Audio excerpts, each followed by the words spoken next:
एक अन्य प्रश्न पूछा है मित्र ने, क्या प्रेम भी सफल या असफल होता है या संबंध और रिश्ते भी सफल या असफल होते हैं?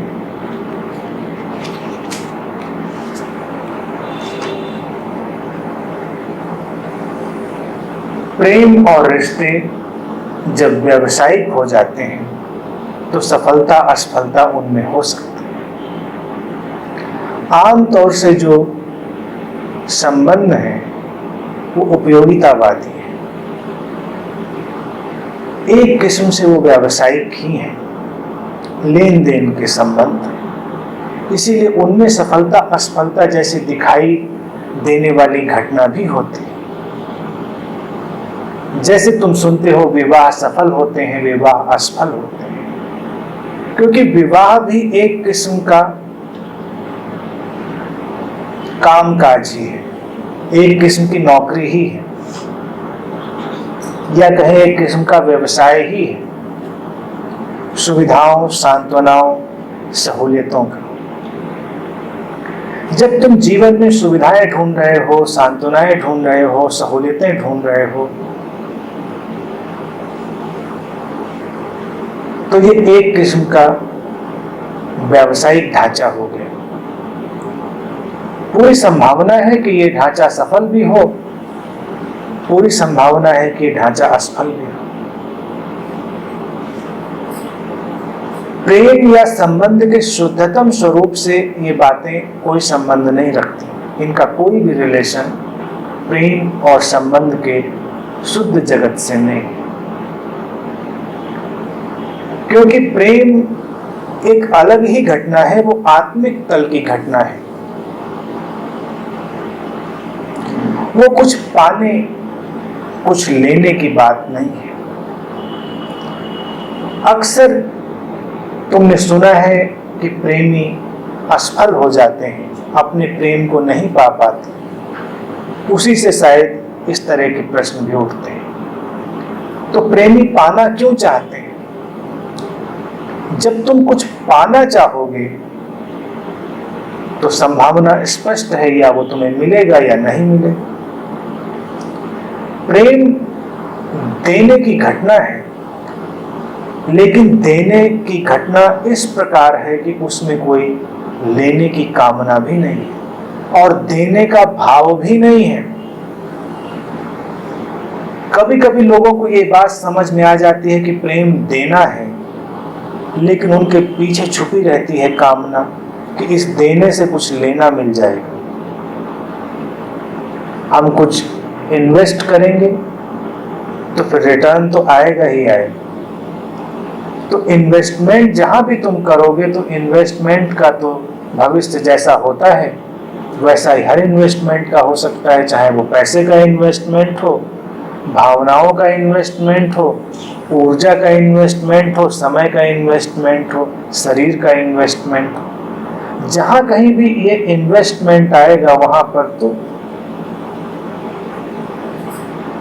शेयर मार्केट की तरह वो ऊपर नीचे भी होगा।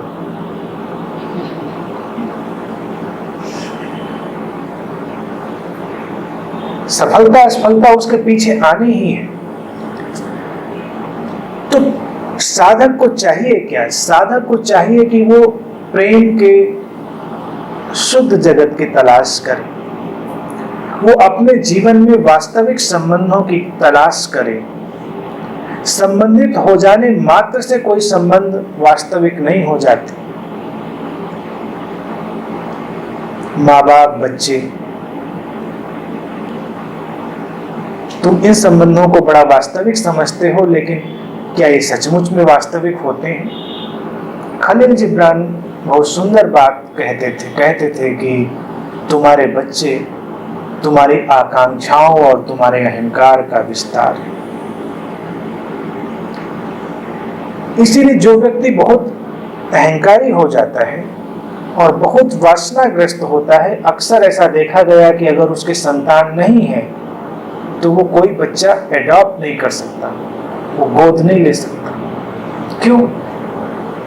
वहां पर उसका अहंकार और उसकी वासना टकराती कि उस बच्चे पर उसके ब्रांड की मोहर तो होगी नहीं। और तुम्हारा ब्रांड कौन सा बड़ा टिकने वाला है या चलने वाला, ये तो अभी तक तय ही नहीं हुआ। हर व्यक्ति अपने आप को इतना विशिष्ट समझता है, यही तो अहंकार है। और फिर उसको लगता है कि मेरे बच्चे आएंगे तो इस विशिष्टता को आगे बढ़ाएंगे।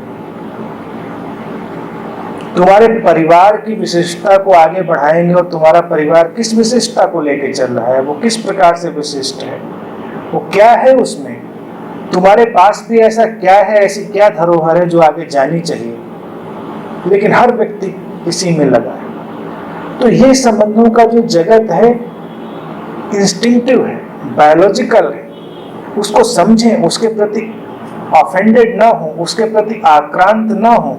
ये आलोचना नहीं है, ये केवल अंतर्दृष्टि को खोलने का एक उपाय है। उसमें हम साथ साथ चल रहे हैं। तुम देखो वो जगत क्या है। संबंध, कई बार लोग कहते हैं कि इसीलिए मैं इन संबंधों का उदाहरण दे रहा हूं। बाहर के संबंध आते जाते रहते हैं, बड़े क्षणभंगुर से भी जान पड़ते हैं, लेकिन जो माँ बाप और बच्चे उनके माध्यम से आ गए हैं, लगता है कि ये संबंध तो वास्तविक संबंध है। लेकिन उन संबंधों में भी एक प्रकृति का इंस्टिंक्टिव कार्य व्यापार चल रहा है, इसीलिए वो कार्य व्यापार है। तो वो सफल और असफल भी होगा।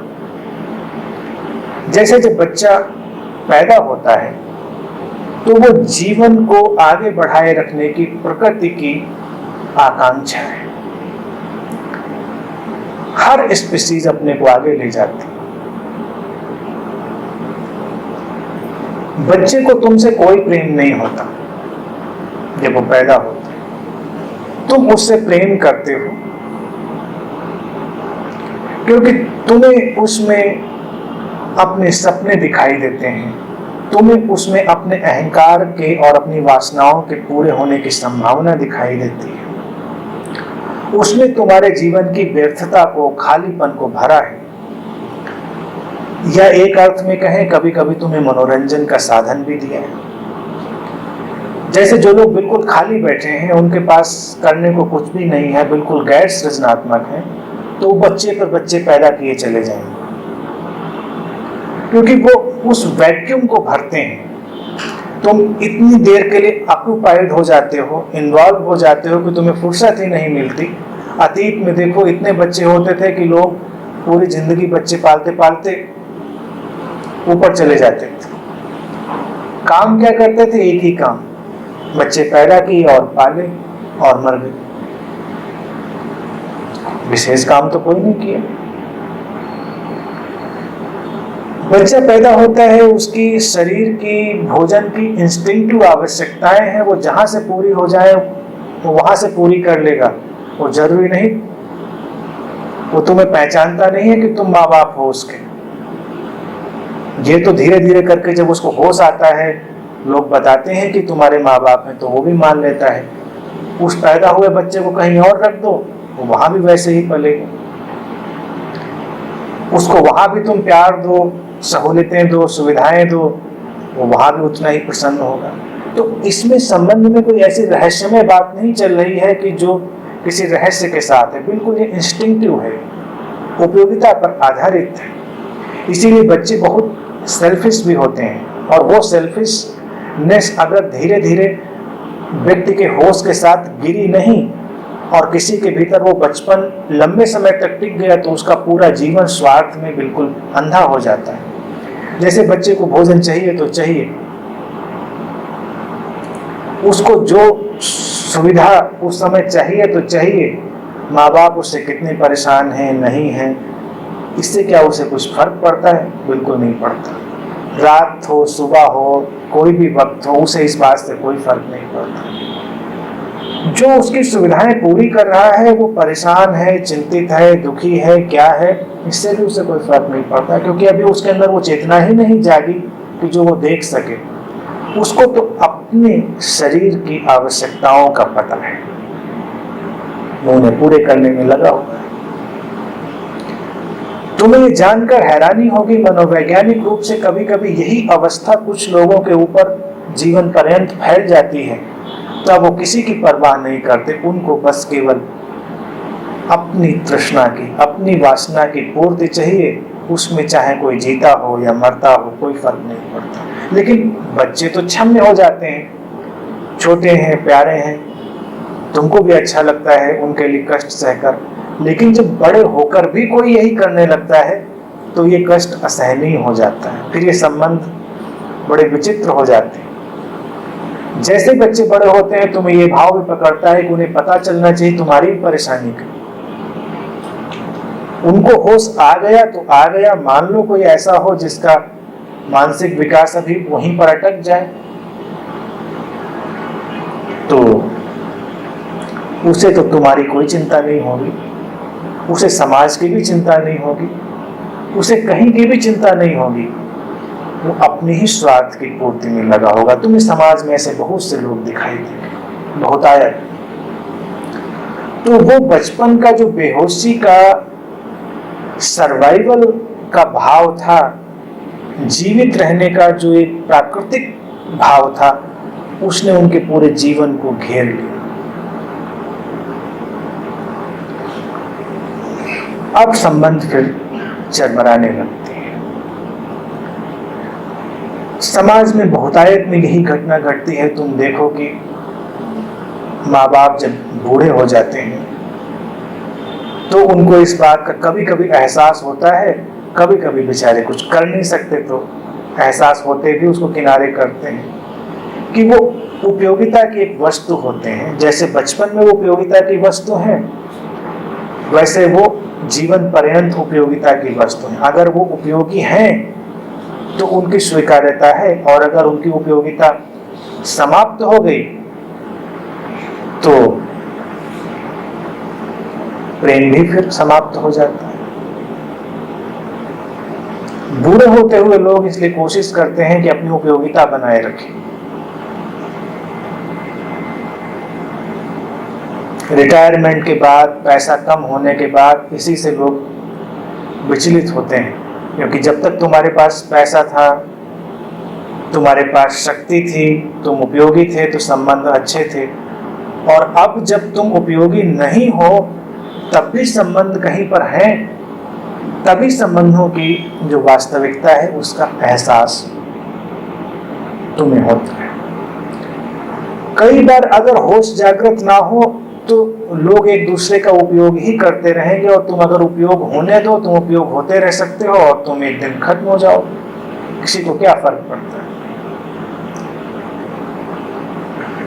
जैसे तुम कहीं नौकरी कर रहे हो तो मालिक का इतना ही मतलब है कि उसका काम होना चाहिए, तुम जिंदा रहो या मर जाओ इससे उसको क्या फर्क पड़ता है, उसका काम होना चाहिए। अगर तुम अपने लिए जीना सीख लिए इस बीच तब तो ठीक है, नहीं सीख पाए तो एक दिन काम करते करते तो समाप्त हो सकते हैं, लेकिन इससे तुम्हारे जीवन की गुणवत्ता पर कोई अंतर नहीं पड़ेगा। संबंधों का जाल और ये जो प्रेम इत्यादि की भावनाएं हैं, ये जाल भी ऐसा ही व्यापारिक है।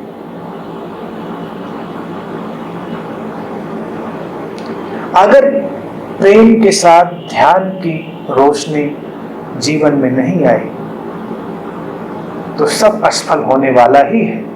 और प्रेम शुद्ध ही तब होता है जब वो ध्यान की रोशनी से रोशन हो जाता है, प्रकाशित हो जाता है, तब वो साफ साफ देखने की दृष्टि पा लेता है। अन्यथा प्रेम के नाम पर एक बेहोशी का जगत है।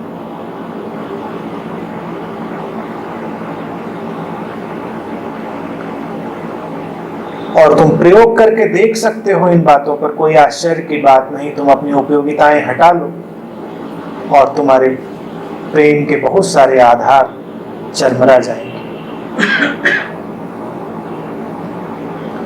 लेकिन जो प्रेम ध्यान की रोशनी से भरा है वो उपयोगिता पर आधारित नहीं है, वो है, उस पर किसी भी बात से अंतर नहीं पड़ता। वो तो एक प्रकाश की तरह।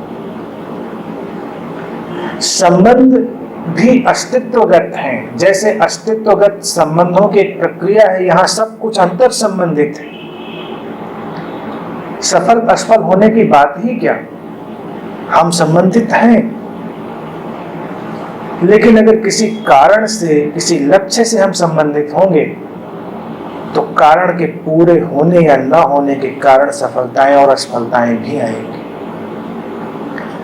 तुम एक सद्गुरु और शिष्य के संबंधों में भी ये सब कुछ देख सकते हो। अगर तुम उसके पास आए हो उसकी उपस्थिति का आनंद अनुभव करने के लिए, या कहें कि तुम उपस्थित हो और आनंद अनुभव में आ रहा है, तुम इसलिए नहीं आए थे कि आनंद अनुभव होता, बस घटना घट रही है, तुम प्रेम में हो और कुछ पाना नहीं चाहते, तो ये संबंध चलता रहेगा। लेकिन तुम यहाँ कुंडलिनी जगवाने आए हो, समाधि पाने आए हो, बुद्धत्व पाने आए हो, तो तुम तौलते रहोगे कि ये हो रहा है कि नहीं हो रहा है। जिस दिन होता नहीं जान पड़ेगा तुम गायब हो जाओगे, और कोई तुमको पक्का आश्वासन दे देगा कि मैं कुंडलिनी जगा दूंगा या मैं तुमको साल भर में बुद्धत्व दे दूंगा, तो तुम उसके पास चले जाओगे। अगर तुम इसीलिए यहाँ पर आए हो तो तुम्हें जाना ही है, फिर तुम्हें कोई नहीं रोक सकता।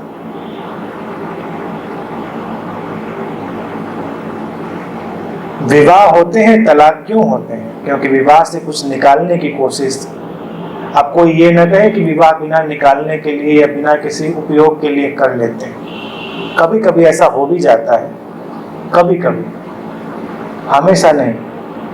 अदरवाइज विवाह की संस्था ही उपयोगिता आधारित है, तो उसमें सफलताओं और असफलताओं के धक्के तो आने ही आने हैं, आशाएं और निराशाएं उसमें आने ही आनी हैं, क्योंकि वो पारस्परिक उपयोग पर आधारित है। संबंधों का जो इनलाइटेंड जगत है, संबुद्ध जगत है संबंधों का, वो पारस्परिक उपयोग पर आधारित नहीं है। वो तो बस संबंधित है, या कहें अंतर संबंधित है, और फिर उस अंतर संबंध में बहुत कुछ सुंदर घटता रहता है, लेकिन लक्ष्य नहीं है किसी बात का। लक्ष्य बनाओगे तो असफलता तो आएगी। विवाह कर लिया तो पति का लक्ष्य है पत्नी से क्या क्या चाहिए, और पत्नी का भी लक्ष्य है कि पति से क्या क्या चाहिए। ये कोई पति और पत्नी नहीं कह सकता कि मेरा कोई लक्ष्य नहीं था। शारीरिक लक्ष्य है, मानसिक लक्ष्य है, आर्थिक लक्ष्य है, भावनात्मक लक्ष्य है, सारे लक्ष्य हैं। तो लक्ष्य तो सफल और असफल होते ही हैं, उसमें हैरान होने की बात ही क्या। कभी ऐसा प्रेम घट जाए जो अकारण है, जिसका कारण ढूंढने निकलो और न पकड़ में आए, तो वो ध्यान से निकला हुआ प्रेम होगा। हम सपना देखते हैं उस एनलाइटेंड सोसाइटी का, उस संबुद्ध समाज का, जब ऐसे गहरे संबंध घटे जीवन में और लोग अपनी कंडीशनिंग से, अपनी संस्कार बद्धताओं से मुक्त हों, तब ये सब प्रश्न व्यर्थ हो जाए।